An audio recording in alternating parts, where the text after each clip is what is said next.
Alas 5:10 na, 1 Western Visayas na.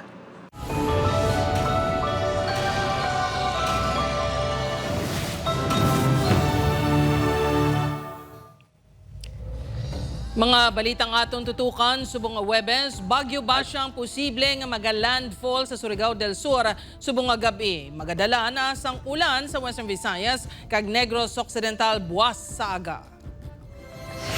Western Visayas na paidalom na sa signal number 1 bangon sang bagyo basyang. Biyahe sa mga sakayan, suspindido.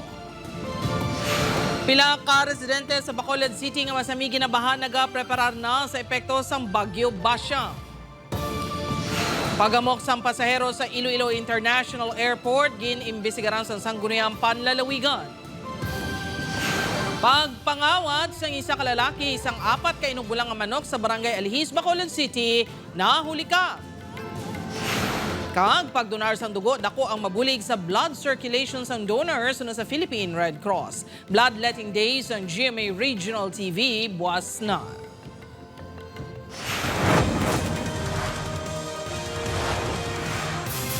Ini ang GMA Regional TV, 1 Western Visayas.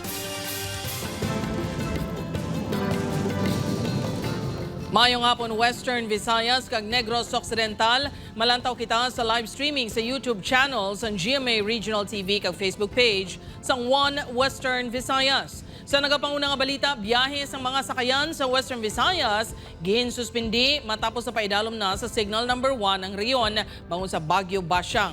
OCD6 naghahanda na sa pagresponde sa mahalitan sa bagyo. Ini ang gintutukan ni Kim Salinas live sa Parola Wharf, Iloilo City. Kim?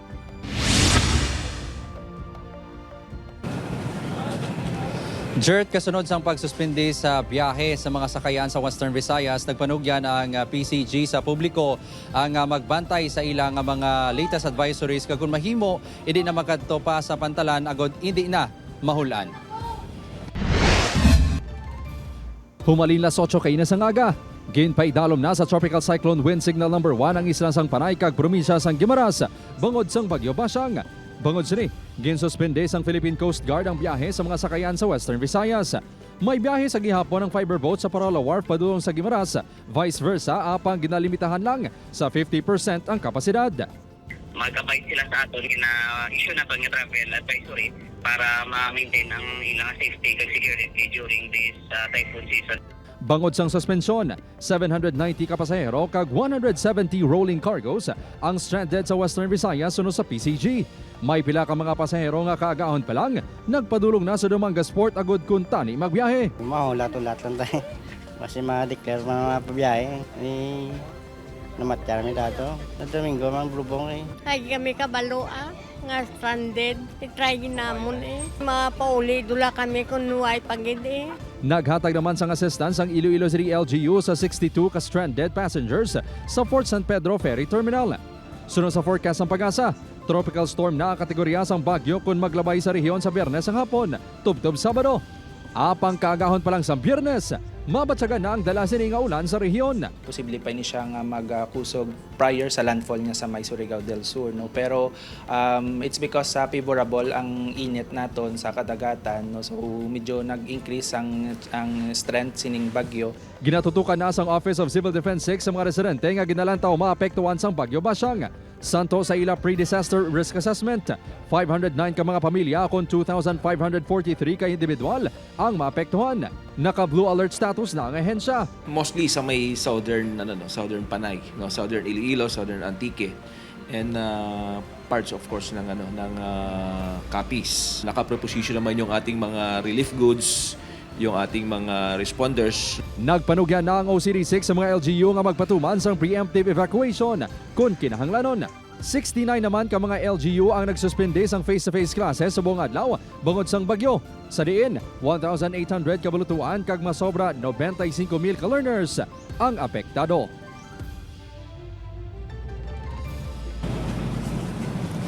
Jert, subong diri sa Parola Wharf, badamo na sa mga pasahero ang patabok sa isla sang Guimaras ang nagahingagaw.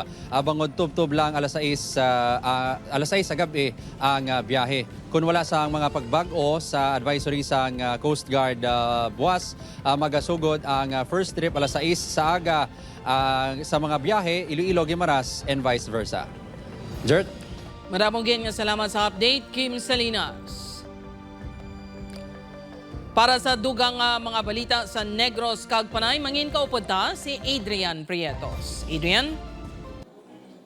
Yes, George, mga kapuso, madamo gid nga salamat. Pila naman ka mga residente nga masami. Ginabaha diri sa Bacolod City nagapreparar na sa posible epekto sang Bagyo Basyang. Bacolod City kagiban pa nga LGU sa Negros Occidental nagsuspende sang face-to-face classes. Nakatutok Aileen Pedreso. Lapaw sa tuhod ang baha sa siningabahin sa Barangay Villamonte kada mag-ulan. Ang pamilya Galyo nga nag-iistan lapit sa suba, apektado sa madalom nga baha, gani isubong pa lang nagapreparar na. Sa likod ginamon, bali ang gwa niya na da subong, nagkuan na mo, nubo na bala, kag nagkipot ang kuan, ang suba. Kiinas sang aga, nagpaninyo na sa mga kanal kag nangkuha sang basura sa suba ang mga residente. We already identified yung sa mga flood-prone areas na diri sa Barangay Villamonte. Second, may skeletal force kita, no? With regards sinisang aton mga disaster preparedness, intervention naton, and quick response naton. So actually, structurally, by structure ara na iyang barangay, no? And we already directed, no? Even sa aton mga salakyan di gani na dapat pang full tank na siya. Ang pila ka residente sa Barangay Tel, mapakigbayin sa response team sa LGU nga nagamonitor sa flood-prone areas. Kaya may makuda mga ako ng mga solidways ng mga rescue team ko da. Bisan kami mga council, libot kami gaumon sila, ginapabalogid na lang. Kaso time na magkuhan, ginapabakwet din naman. Nag-install na sang device para sa water level monitoring ang City Engineer's Office. Madugang kami kag sang mga inablang color coded sa mga creeks or rivers tupad na ang mga structures la. The warning sign na siya. Makabulig na sa actually sa mga pumuluyo to evaluate mismo if you are already critical ang level desang tubig. Lakip ang Bacolod City kag Negros Occidental sa mga ginpaidalom sa signal number 1, gani suspendido ang tanang nga biyahe sa sea vessel sa probinsya. Hindi magdubo sa Shin ang mga pasero nga na-stranded sa Bredco Port. Lakip ang pamilya ni Grace nga matabukon tani sa Iloilo. Wala kami option to the blanks mo ang mind ko kay spend so much money for the hotel. Looking for the car. Naga-issue na yun sa travel during pag-fit na tanan. May mga rolling cargos na tanong stranded eh. Bungod sa bagyo, suspendido ang face-to-face classes sa Bacolod City, subong man sa 17 kay LGU sa Negros Occidental. Upod kay Reynald Castillo, Aileen Pedreso. 1 Western Visayas. Pagpahamtang sang barrier sa baggage screening kag pagpadako sang initial screening areas, pila sa mga ginsuwestyon sang Iloilo Sangguniang Panlalawigan sa committee hearing angon sa nagluntad nga pagamok sang pasahero sa Iloilo Airport. Ini ang gintutukan ni John Sala. Gintalakay sa committee hearing sang Iloilo Sangguniang Panlalawigan ang mga tikanga gud indi na maliwat pa ang natabo sang damlagla nga pagtiro sang aviation police sa isa ka pasahero nga may dala nga kutsilyo nga nag-amok sa passenger waiting area sang Iloilo International Airport.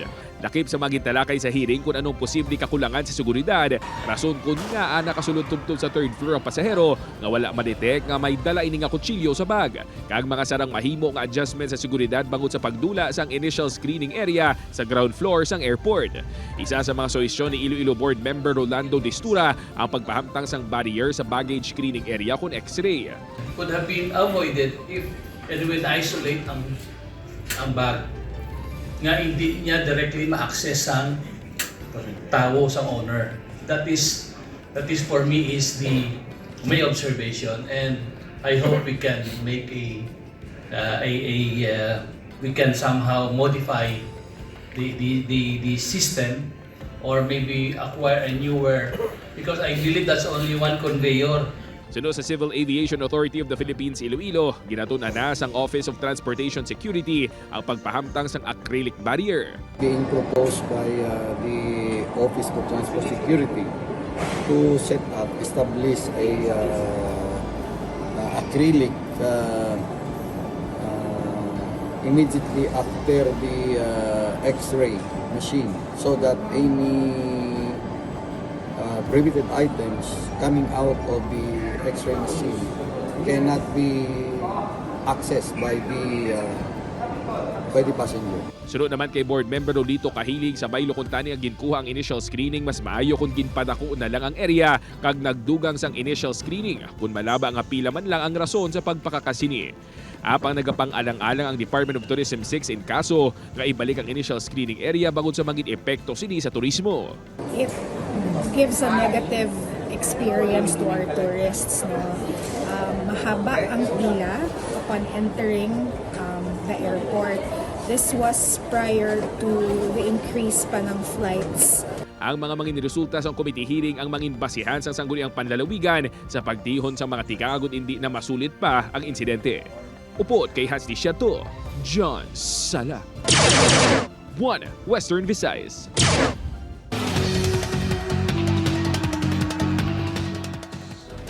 Pagpangawat naman sang isa ka lalaki, isang mga inugbulang ang manok sa Bacolod City na Unicam. Yaring balita nga itong gintutukan. Apisar nagatalithi, nagsulay ng lalaki nga nakaitom nga jacket, nagpanilag sa balibot, kag sa nakatsempo, ginpalapitan ang inugbulang ang manok. Ginhakwat niya ang manok pero gilayon niya ginbuyan kag nagsaylo sa isa pa ka manok. Gitinguan niya nga isulod sa jacket ang manok apang hindi makaigo, rason niya nagdalaga na lang. Kuha ini sa manukan ni Edwin sa barangay Alihis, Bacolod City. Sa ngapon, sige ito ulan-ulan. As tayo ito magagang ulan mo. Amo to way na namon na patyagan kagahon, ginsulod. Hanggang pa pamubo na way na mga manok. Tiyaw. 4 kinugbulang ang manok nga may kabugusan nga balor, ya 15,000 pesos ang nataban sang lalaki. Oo, kay kaulan mo, basta kaulan, di na sila mag-ano ya. Ang manok pabaya na lang ginaya. Kasi lang, ako lang ginabantayan nila. Sang tinalik na niya si Mana, ginkawat man ang 4 ka mga inugbulang ang manok sa barangay Talok, Bago City. Nakuhaan man sa CCTV ang pagbalagyo sa lalaki samtang bit-bit ang mga manok. Naggahod ang manok, amo na nga may nakabugtaw. So siguro yun yung naging reason kung bakit tumakbo agad ang suspect naman. Ang mga manok ay ginkawat, ginapanagiyahan sa pamilya ni Richie sa Bacolod City.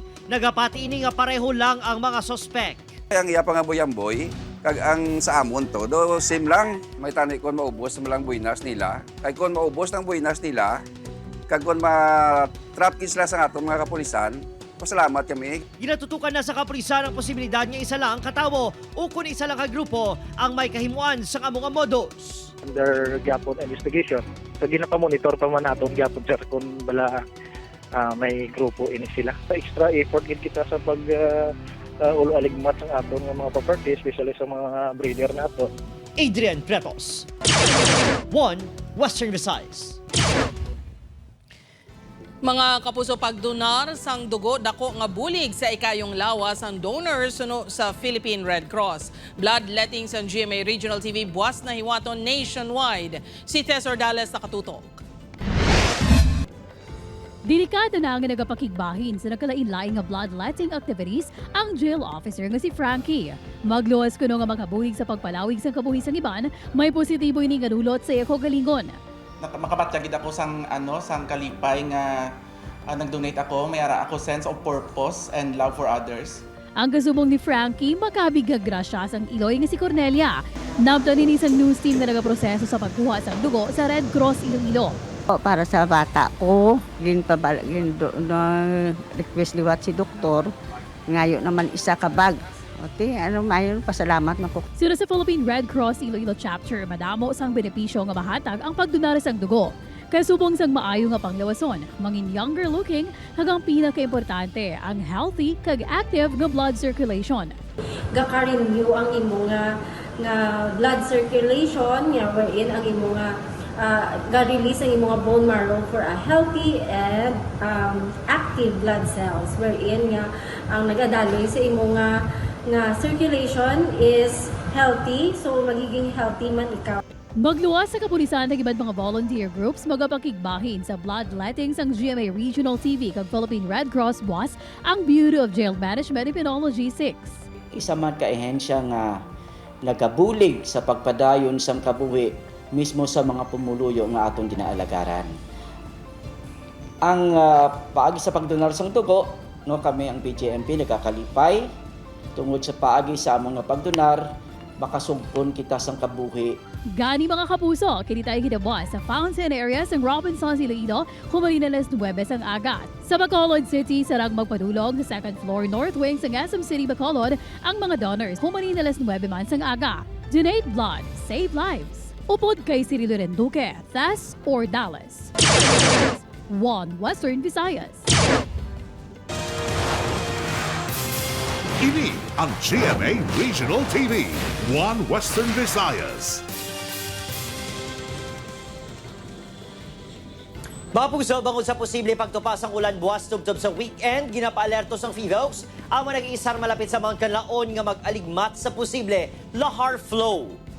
Kahapon, ang ulihi nga pagbugas ang asos ng bulkan nga may upod nga abok kag naglawig sang masobra 6 ka minutos. 6 ka volcanic earthquakes na record sa sulod sa 24 oras nga monitoring sang FIVOX. Ang LGU sang Lakasiliana naka-alerto naman.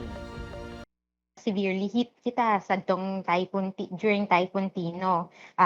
Nagka-experience kita sang mga lahars and debris flows, no? Hindi naton siya gusto nga maliwat pa kay tungod nga damo sang kabuhi ang nadula. Maging ready kita, no? And mapalayo na kita insigida sa mga areas nga na-identify naton nga pwede nga mag-overflow liwat. Wala tang na-take for granted, so gina-alert kita naton nga mga barangays nga mag-conduct sang preemptive evacuation. Sa rivers, meron kita 3. Ang una, muna sa may upper barangay sa may Biak na Batong, Ibid Creek. Sa may barangay Sagang, nga may 2 ka river, Kamansi, ang Bungahin River.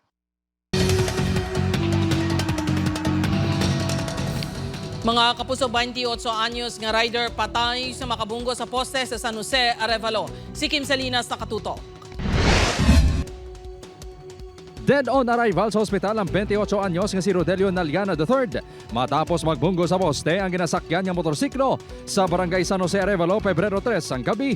Sunod sa kapulisan, halin sa auto ng biktima kag pakadto sa ilabalay sa barangay San Pedro Molo. Nadulaan inisang kontrol rason nga nakabunggo sa poste. Ginapahayag nga yara ini sa impluwensya sang makahulubog ay limnon. May helmet ang biktima kag wala sa nakita nga samad sa iya ulo. Patal nga pila sa nato sini nga hita ang naagom sang biktima. Sa iya nga ulo tungkol siguro ka may helmet siya ang impact sa iya ulo laban sa mga pinter na siguro yan. Ang dugo indra sa may iya nga pangan na wasak. Masakit naman sa himata sang biktima ang iyang gindangtan. Apang aminado sila nga nakainom ang biktima antes natabo ang aksidente. Nakainom siya. Si Odin, inay lang man na saya magpatlagan ha. Permi man sa kapalo. Kapaloya, guro nga wala pang iya nga partner. Nagbalik siya. Pamulo. Upot Caramel Porquia, Kim Salinas. One Western Visayas. Ginbawian sang kabuhi ang 25 anyos nga si alias Arnold matapos makaagom sang patal nga mga pila sang pagkapuno sa tiyan, kilid kag abaga. Ginatudlo nga suspect ang mga kaupod sini nga nagatanom sang Sandia nga sanay alias Chris, 25 anyos, Ryan, 24 anyos kag alias Lester, 21 anyos, lunsay mag-ulutod. Sunod sa kabatuan pulis, upod nga nagainom-inom ang mga suspect kag biktima, tubtob may nagluntad nga hindi pag-intindihanay. Ginaligargin pulian kastigo sa magutod ang biktima tubtob ginbuno inini alias Christian. Magluwas sa baisay, daan nga hiligutano ng ginalantaw nga motibo sang kapulisan sa krimen. Nadakpan na sanay alias Arnold kag alias Lester. Samtang ginapangita pa si alias Christian. Kaso nga murder ang natala na ipasaka batok sa mag-ulutod.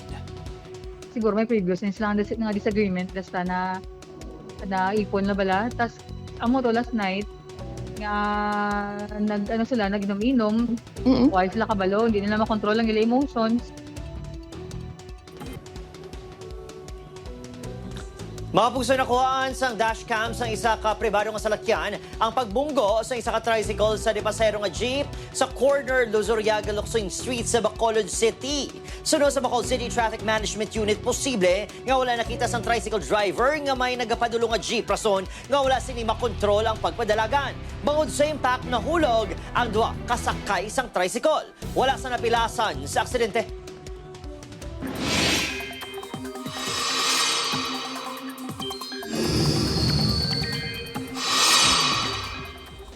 Balantayin mga kapuso, mas nagbaskog pa ang Bagyo Basyang nga isa na karon ka tropical storm. Sa latest bulletin sa Pag-asa, ulihin nakita ang sentro ng Bagyo Basyang sa kalayoon niya 295 kilometers sa sidlangan sa Hinatuan, Surigao del Sur. Yara na sa signal number 2 sa Siquijor, southern portion sa Negros Oriental, southern portion sa Cebu kag southern part sang Bohol. Kaupod ang Surigao del Norte, Siargao, Bukas, Grand Islands, Surigao del Sur, extreme northern portion sang Davao Oriental, Agusan del Norte, Agusan del Sur, Misamis Oriental, northern portion sa Bukidnon, northeastern portion sang Lanao del Norte, northeastern portion sa Misamis Occidental kag Camiguin. Northern portion sa Palawan kaupod ang Calamian, Cuyo kag Cagayancillo Island. May iban man nga lugar sa Visayas ug Mindanao gagin paidalom sa wind signal number 1. Sunod sa Pag-asa, posible maglandfall ang Bagyo Basyang sa Surigao del Sur subong nga gabi o kun buwas sa kagahon. Sunod nga pag-aiguon sang bagyong southern portion sang Negros Oriental buwas sa hapon digani sa gabi.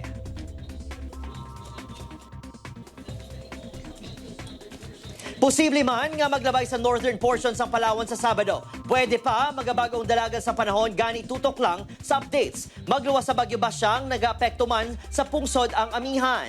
Sa datos naman mga kapuso sa Metro Weather, dakong tsansa sang ulan sa Negros Island region kag iban pang bahin sa Western Visayas. Ini ang GMA Regional TV, One Western Visayas.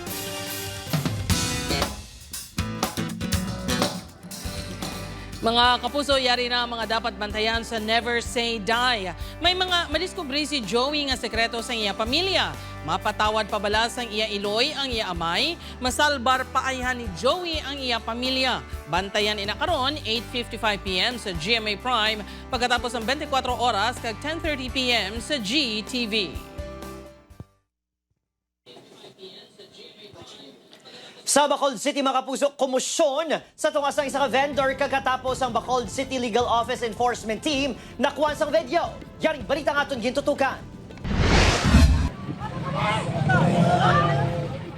Iring akto nga pagbaisay isang isa ka vendor kagkatapos ang City Legal Office Enforcement Team samtang nagapadayon ng clearing operation sa Libertad Public Market.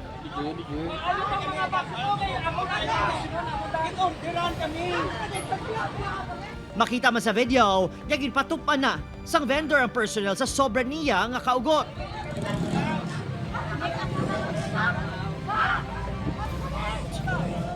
Nagdugay sa pila ka minuto sang baisay apang natigayon nga makarga sa mga personnel ang baligya nga isda sang vendor.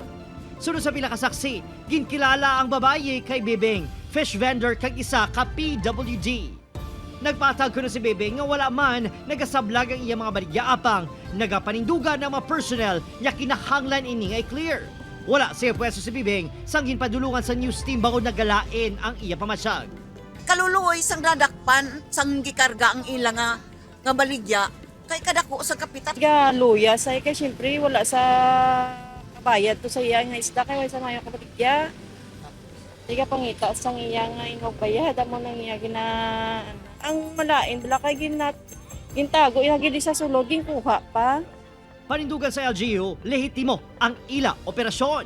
Hindi nakita naman na gabi sa video to sigit sila pasaway ko halin pa na last year na pasaway ila sa enforcement but dugay na ginata. Dito kami pag alimpyo ng atong mga market. Ano na ni matabong ang atong lang activity kadaga balik-balik. Sa mga kasubok sini insidente, bukas ang kapulisan pananglitan, may maagrabyado kag handa nga magpasaka sang reklamo. Adrian Pretos, One Western Visayas. Mga kapuso, isa ang totally gutted kag isa ang partially damaged nga balay sa sunog nga nagluntad sa barangay Igtalangon, Igbaras, Iloilo. Sunog sa barangay official, pasado alas 10 na tabo ang sunog. Wala sang tawo sa balay nga nasunog sa nagluntad ang insidente. Gilayon nga napalong ang kalayo sa bulig sa mga residente kag katapos ang BFP. Masobra 20,000 pesos ang danyos nga ginbilin sang amo nga sunog. Wala pa natumod ang gintunaan sang kalayo.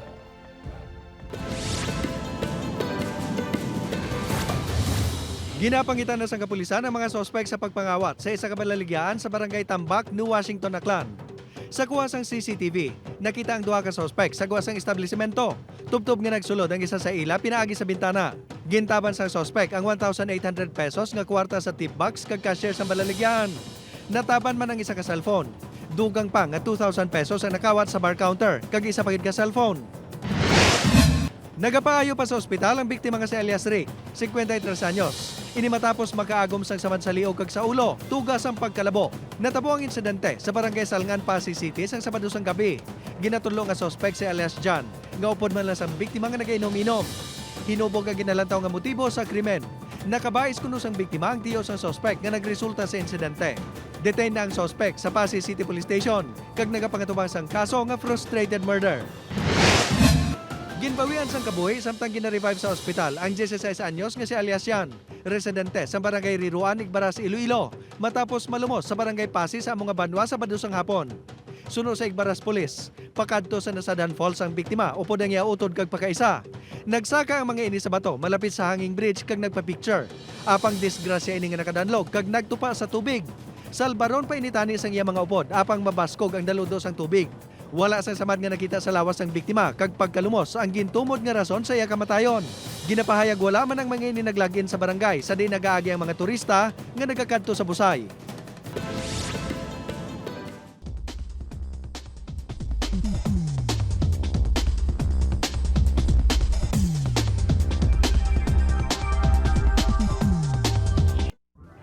Mga kapuso, ang masadya nga team building sa isa ka grupo sa Cebu mas nangin masadya sang jutayan lang nga mahulog sa banana boat ang isa nila kaupod.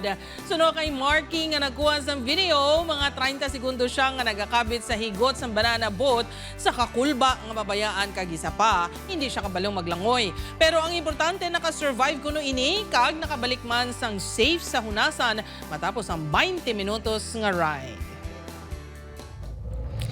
Mga kapuso, ako si Gertrude Charlatan, ini ang One Western Visayas, bugos nga puwersa para sa mas dako nga misyon kag mas masangkad nga pagserbisyo sa pungsod.